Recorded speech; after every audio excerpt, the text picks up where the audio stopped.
I stared at the door as it swung open, my heart slamming against my ribs like a trapped animal. There she was, Jordan's mom, Mrs. Evelyn Harper, with her perfectly coiffed hair and that judgmental smile that could cut glass. But it wasn't her unexpected visit that floored me. It was the envelope she clutched, photos spilling out onto our cramped apartment floor, capturing Jordan and me in a stolen kiss under the campus oak tree. Our secret laid bare in glossy betrayal. Jordan froze beside me, her hand brushing mine in a desperate, silent plea. We'd been roommates for 2 years at NYU, sharing late-night study sessions that turned into whispered confessions, laughter that lingered too long, touches that ignited something deeper. But now, with Evelyn's eyes boring into us, the air thickened with accusation. "I knew something was off," she hissed, her voice a venomous whisper. "My daughter isn't like this. You've corrupted her, Alex." The room spun as memories flooded back. It started innocently enough, freshman year. Both of us escaping small-town lives for the chaos of New York. Jordan from a conservative Connecticut family. Me from a fractured home in Ohio where my parents' divorce had left me wary of attachments. We bonded over bad cafeteria food and mutual disdain for our psych professors' droning lectures. But by sophomore year the lines blurred. One rainy night, after a failed group project, Jordan had leaned in, her breath warm against my ear, and said, "You're the only one who gets me." That was the spark. Evelyn didn't waste time. She marched in, slamming the door behind her. The photos fanned out like evidence in a trial. "How long has this been going on?" she demanded, her gaze flicking between us. Jordan's face paled, her usual confidence crumbling. I wanted to scream that it wasn't corruption, it was real, raw, the kind of connection that made the world make sense. But words failed me. Instead, I stepped forward, my voice steady despite the tremor in my chest. "Mrs. Harper, this isn't what you think. We care about each other." She laughed, a bitter sound that echoed off the peeling wallpaper. "Care? This is a phase, a mistake. Jordan, pack your things. You're coming home." The ultimatum hung heavy, forcing Jordan to choose in that instant, me or her family. I watched as her eyes welled up, the internal war raging. Her father was a pastor, her mother the pillar of their church community. Coming out wasn't just personal. It was a detonation that could shatter their world. Jordan hesitated, her hand reaching for mine again, but Evelyn snatched it away. "Don't touch her," she snarled at me. The confrontation escalated, voices rising like a storm. I argued back, defending our love, but Evelyn countered with scriptures and statistics about confused youth. Jordan stood silent, torn, her loyalty fracturing.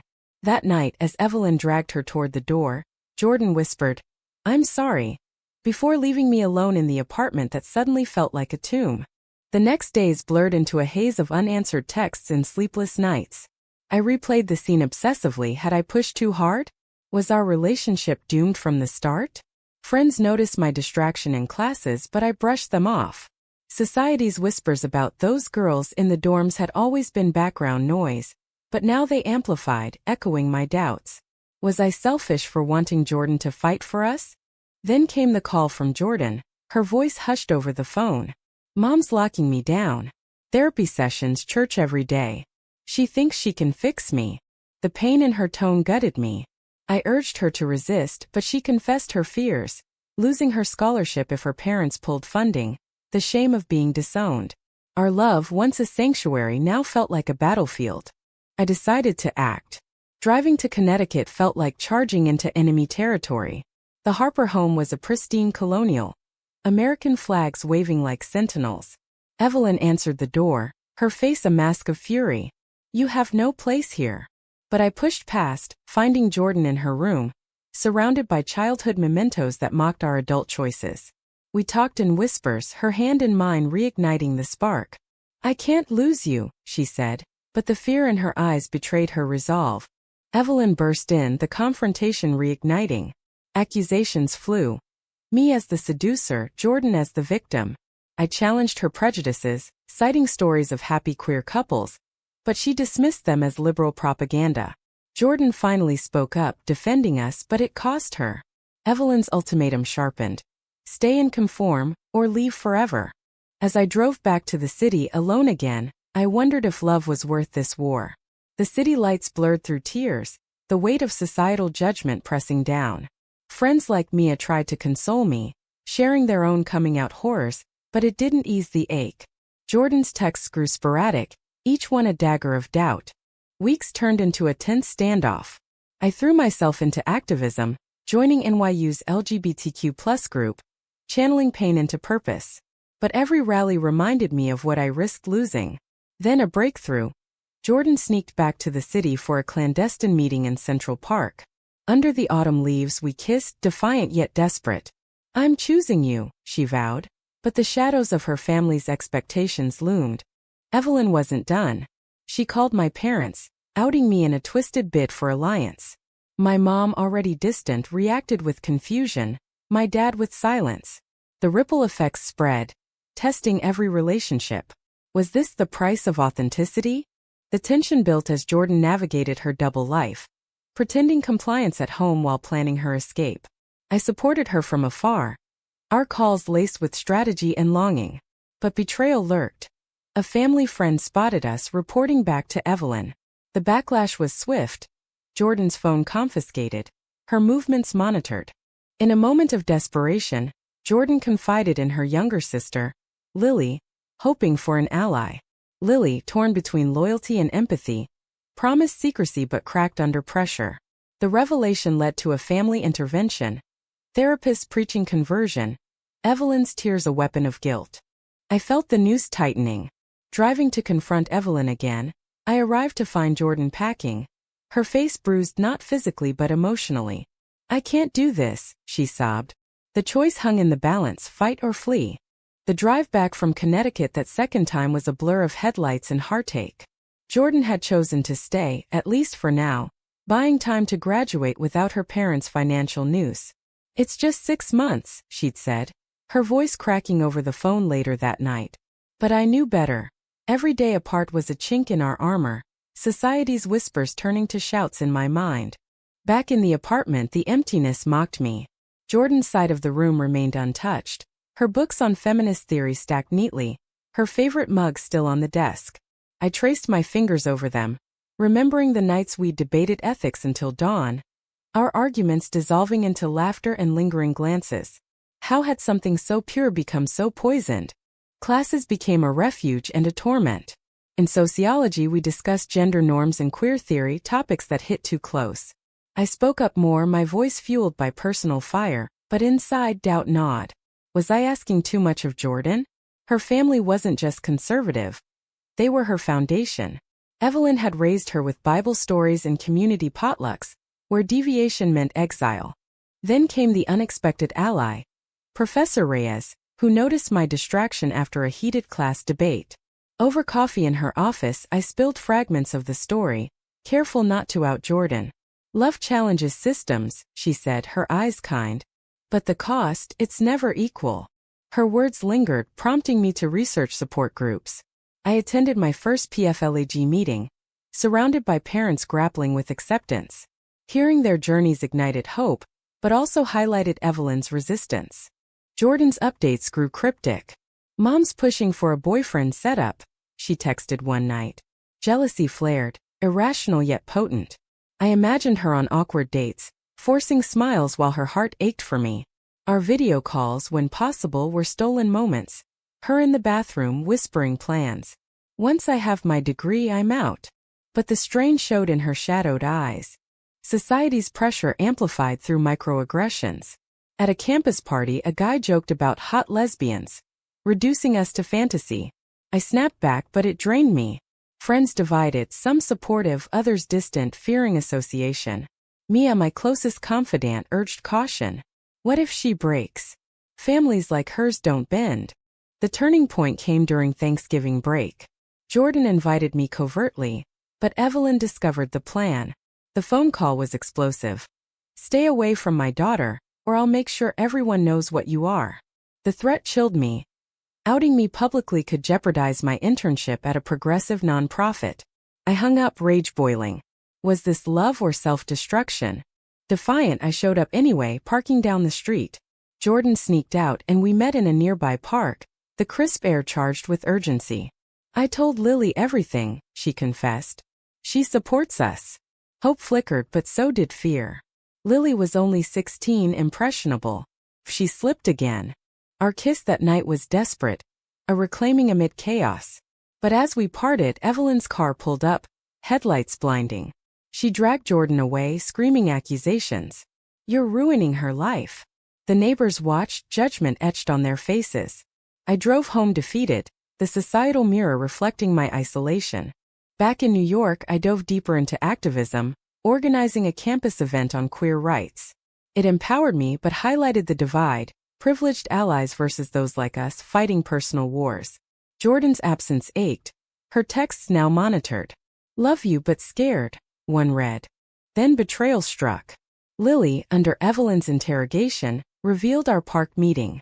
Evelyn escalated, contacting the university about inappropriate influences. An anonymous complaint landed in my advisor's inbox, questioning my character. Panic set in, scholarships at risk, future tarnished. I confronted Jordan via a burner app. "Your mom knows everything now."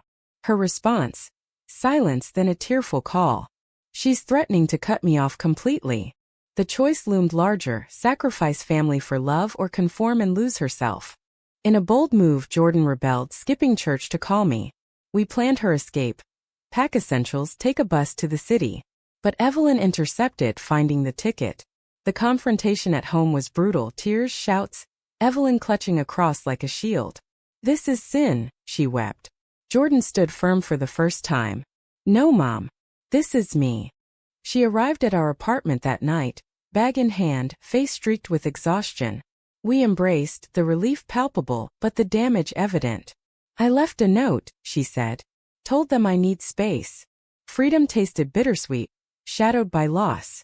The weeks following were a whirlwind of adjustment. Jordan crashed on the couch, job hunting while finishing online classes. We navigated the practicalities, bills, boundaries, but the emotional toll mounted. Nightmares plagued her. Guilt over abandoning Lily. Society didn't ease up. At a job interview, subtle questions about personal life hinted at bias. We attended therapy together, unpacking layers of trauma. "Love requires sacrifice," the counselor said. "But whose?" A glimmer of hope. Lily messaged secretly, "Proud of you, sis." It mended a fracture, but Evelyn remained silent, her absence a wound. As winter set in, tension simmered. Jordan's resolve wavered during holidays, the pull of family strong. "Maybe I can talk to her," she mused. I feared regression, our bond tested. The climax built when Evelyn showed up unannounced again. This time with Jordan's father. The apartment door knocked insistently, their faces stern through the peephole. "We need to talk," Evelyn said, her voice softer but resolute. The confrontation in our tiny living room felt like a courtroom drama. With Jordan and me on trial, Evelyn and Pastor Harper sat rigidly on the worn sofa, their eyes scanning the space as if searching for signs of depravity. Jordan gripped my hand under the table, her palm sweaty. "We've come to bring you home," her father began, his voice booming like a sermon. "This lifestyle, it's not God's plan." I bit back a retort, letting Jordan lead. She'd prepared for this, scripting responses in therapy. "Dad, this isn't a lifestyle. It's who I am."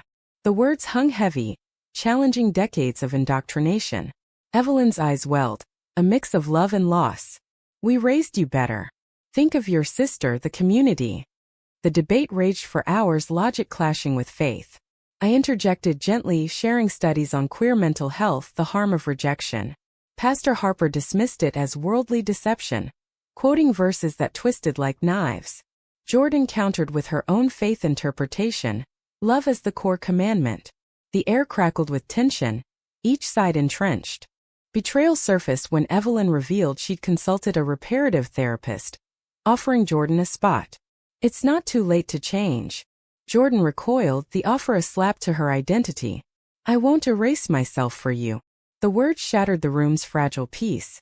Pastor Harper stood, declaring, "Then you're no longer our daughter." The door slammed behind them, leaving silence in its wake. Jordan collapsed into sobs, the rejection visceral. I held her, whispering assurances, but doubt crept in. Had we won a battle only to lose the war? The emotional toll was immense. Jordan's confidence eroded, replaced by anxiety attacks. Society's mirror reflected harshly. News of anti-LGBTQ bills in other states fueled our fears, making our bubble feel fragile. At work, Jordan faced whispers from colleagues who'd heard rumors. "Is it true about you and your roommate?" one asked, curiosity masking judgment. She deflected, but the strain showed. We sought solace in community, attending pride events where stories of resilience inspired. But even there, divisions existed. Debates on assimilation versus radicalism mirrored our dilemma. Was compromising with family betrayal or strength? A turning point. Jordan reached out to Lily via a neutral friend. "Miss you," the message read. Lily's response. "Miss you too. Mom cries every night." Guilt resurfaced, Jordan questioning her choice. Maybe I was too hasty. I urged patience, but fear gripped me, losing her to reconciliation. The pressure culminated in a heated argument. "You don't get it, Alex. They're my blood." I snapped back. "And I'm your heart. Choose." Regret followed, apologies in the dawn light. But the crack widened, testing our foundation. Evelyn's next move was subtle manipulation. Holiday cards with passive-aggressive notes. "Praying for your return." Jordan wavered, attending a family Zoom sans me. The call ended in tears, subtle digs at her phase. I threw myself into advocacy, speaking at a rally against conversion therapy. The crowd's energy empowered, but Jordan's absence stung. "I'm proud," she said later, but her eyes betrayed exhaustion. Then a breakthrough, Pastor Harper emailed requesting a private meeting. Hope flickered. Jordan went alone, returning conflicted. He listened but wants compromise, no public displays. The offer tempted, a bridge over the abyss. We debated ethics late into nights. Was partial acceptance enough or a cage? Jordan's inner conflict peaked, torn between love and legacy. What if I lose everything? The question echoed my fears. Society amplified the stakes. A friend's coming out rejection story ended in homelessness. We volunteered at shelters, witnessing the human cost. It solidified our resolve but deepened the scars. As spring approached, Jordan decided. Meet Evelyn halfway. A neutral cafe in the city. I waited nearby, nerves frayed. Hours later, she returned elated yet cautious. She hugged me. Said she's trying. Progress but fragile. The reunion unearthed buried resentments. Evelyn admitted fears of judgment from her circle. The church's grip tight. I don't understand, but I love you. Jordan wept, the dam breaking. But trust rebuilt slowly. Evelyn visited sporadically, awkward conversations evolving. I joined one, tension palpable but civil. Tell me about yourself, she asked me, a olive branch. Yet shadows lingered. At a family event Jordan attended solo, cousins whispered slurs. She defended us, but the isolation hurt. Is it worth it? She asked me later. The answer came in quiet moments, cooking together, dreaming of futures. Love's price was high, but so was its reward. Highs and lows alternated. Jordan's therapy uncovered childhood pressures, Evelyn's own unfulfilled dreams. Empathy grew, but so did impatience. Why can't she just accept? Jordan vented. A crisis accelerated change. Lily came out as bi, inspired by Jordan. Evelyn panicked, but Jordan intervened, guiding her mother through resources. The family fractured further, but seeds of change sprouted. Pastor Harper resisted, but Evelyn softened, attending a PFLN meeting incognito. It's hard, she confessed to Jordan. The admission bridged gaps. As summer loomed, we planned a trip, escape from the grind. But Evelyn's call interrupted. Come home. Let's talk properly. The invitation tempted, a potential mending. Jordan accepted, me in tow. The drive was tense, anticipation building. Arrival brought hugs, wary but warm. Dinner conversations delved deep. Faith, love, identity. Clashes arose, but listening prevailed. That night in Jordan's childhood room we whispered victories. But morning brought reality. Pastor Harper's sermon on traditional values loomed. The church service was a powder keg, the congregation's eyes on us like spotlights. Jordan sat between Evelyn and me, her hand discreetly in mine under the pew. Pastor Harper's sermon veered into family unity in trying times. A veiled reference that set teeth on edge. Whispers rippled, judgment from old friends, curiosity from others. Afterward, in the parish hall, confrontations erupted. An elder approached. "Praying for your guidance, dear." Jordan smiled tightly. "Thank you, but I'm guided by love." The retort silenced him, but ignited Evelyn's anxiety. "Don't provoke," she whispered. The visit extended, tension simmering. Walks with Evelyn revealed her internal struggle. Fear of hellfire versus maternal love. "I see how happy she is with you," she admitted to me privately. The confession cracked her armor, but loyalty to her husband held firm. Back home, Pastor Harper cornered Jordan. "Choose God or this path." The ultimatum echoed past ones, but Jordan stood taller. "God made me this way." He stormed off, the divide widening. Lily's support bolstered us, her youthful optimism a balm. "You're my heroes," she said, sneaking hugs. But the family's fracture hurt. Dinners silent, conversations strained. Society's broader canvas painted similar struggles. News of queer rights advances clashed with backlashes, mirroring our microcosm. Jordan blogged anonymously, sharing her story, finding catharsis in community responses. Betrayal reared again when a church member outed Lily prematurely. Evelyn blamed Jordan's influence, lashing out. "You brought this curse." The accusation stung, regressing progress. Jordan crumbled, questioning everything. "Maybe I should have stayed hidden," I reassured, but doubt infected us. Therapy sessions intensified, unpacking generational trauma. A pivotal decision. Jordan confronted her father alone. Hours of debate, tears, and revelations, his own youthful doubts suppressed. "I envy your courage," he finally said, a chink in his resolve. Evelyn followed suit, apologizing for the photos, the interventions. I was scared. Forgiveness came slowly, laced with conditions. As we left Connecticut, hope mingled with caution. Back in New York, life resumed, jobs, classes, love. But the scars shaped us, making every touch precious. Highs followed. Evelyn visited the city, joining us for Pride Parade from afar. Her tentative wave a milestone. Lily texted encouragement, the family mending thread by thread. Yet challenges persisted. At work, Jordan faced discrimination. A promotion bypassed due to fit. We fought legally, channeling pain into advocacy. Our relationship deepened amid trials, decisions forged in fire. "I choose you again," Jordan said one night, stars above the skyline. But the cost tallied. Lost friends, strained ties, internal battles. Was authenticity worth the wreckage? Summer brought reflection. We vacationed in the Hamptons, borrowed from Mia. Beach walks unpacked emotions. Jordan's guilt over Lily's turmoil, my fear of abandonment. A call from Evelyn interrupted bliss. "Your father's reading books on this. Give him time." Progress, incremental but real. Returning, we hosted a small gathering, friends, allies. Stories shared, laughter healing. But Evelyn's absence noted. A reminder of unfinished business. Fall semester loomed, Jordan thriving in her major. I landed a full-time role at the nonprofit, purpose aligning with passion. Then a shock. Pastor Harper announced a sermon on inclusion. Jordan attended virtually, stunned by his softened stance. "Love thy neighbor, no exceptions." The shift, inspired by us, rippled through the community. Evelyn called, tearful. "He's changing because of you." The validation mended wounds but raised questions. Had our suffering been necessary?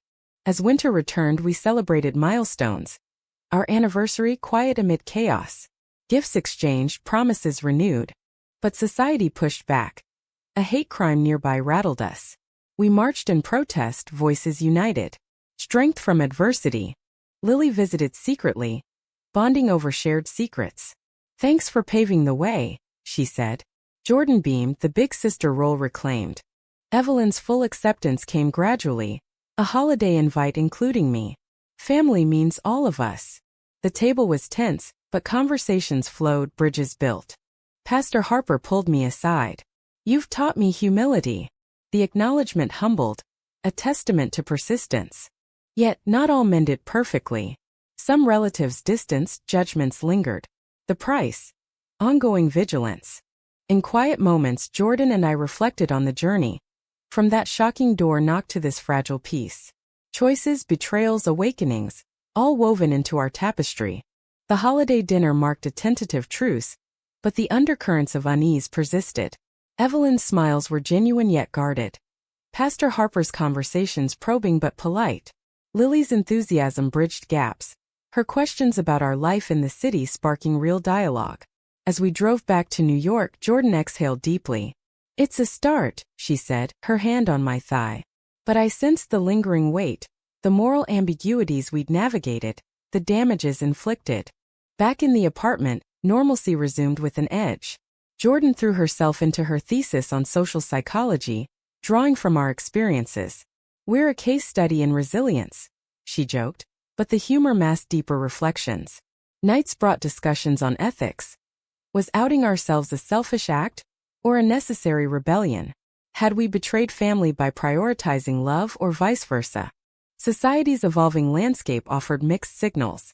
Victories like marriage equality expansions clashed with rising hate incidents. We volunteered more, mentoring queer youth, their stories echoing ours. Inner conflicts, familial pressures, the quest for authenticity amid prejudice. A personal test arose when my estranged father reached out, prompted by Evelyn's earlier call. "Heard about your situation," his message read. The meeting was awkward, coffee shop neutral ground. He listened, surprised by my poise. "Didn't raise you for this," he muttered, but added, "But you're happy?" The reluctant nod was progress, mirroring the Harper's arc. Jordan's family visits increased, me included sporadically. One weekend, Evelyn confided in me while Jordan and Lily baked. I feared losing her, but pushing away almost did. Her vulnerability humanized her, dissolving remnants of resentment. Yet, awakenings came with costs. Jordan's anxiety manifested in therapy breakthroughs, admitting the toll of constant defense. Sometimes I wonder if conforming would have been easier. The confession stung, reopening old wounds. We argued, voices raised.